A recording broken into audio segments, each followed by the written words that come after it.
IGNOU MA political science, जिसमें हम MED 002 का क्वेश्चंस करेंगे। तो पहला क्वेश्चन है सतत विकास क्या होता है। तो सतत विकास का मतलब होता है कि आने वाली पीढ़ियों के लिए संसाधनों को बचाना उनके अनुसार, ठीक है। और जैसे कि हम सभी संसाधनों का अगर प्रयोग कर लेंगे तो आने वाली पीढ़ी के लिए हम क्या छोड़ेंगे। जैसे अगर वनों की कटाई हो रही है, लोगों के रहने के लिए फ्लैट बन रहा है, तो जो आने वाली पीढ़ी है उसे हम कैसा जीवन देंगे। प्रदूषित जीवन देंगे, अच्छा जल नहीं है, वायु अच्छी नहीं है। आजकल अगर दिल्ली में रह रहे हैं तो दिल्ली कितना प्रदूषित है। तो इसी तरीके से हमें बचा के रखना चाहिए। और सतत विकास को टिकाऊ विकास कहते हैं।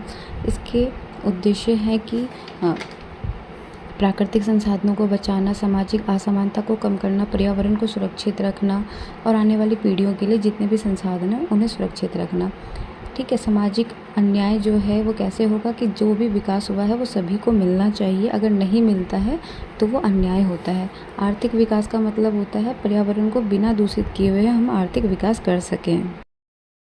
गहन क्षमता का मतलब होता है कि पृथ्वी पर रहने वाले जितने भी जीव जंतु हैं उनको जितने भी आवश्यक के संसाधन हैं वो सब उपलब्ध कराया जाए और उनके बीच में संतुलन बनाया जा सके, ठीक है। ऐसा नहीं है कि हम असंतुलन का मतलब होता है बिगाड़ दें। जीवों के लिए क्या आवश्यक है, जल, हवा, भूमि और भोजन, ये सभी हमें मिलने चाहिए।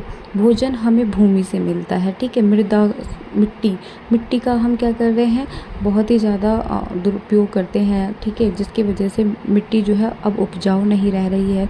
हवा दूषित होती जा रही है। जल जो है हम इतना दुरुपयोग कर रहे हैं कि साफ़ पानी पीने के लिए नहीं बचा, ठीक है। फिर आता है कि जनसंख्या अगर बढ़ती जा रही है तो वो पृथ्वी के लिए सबसे बड़ा खतरा है।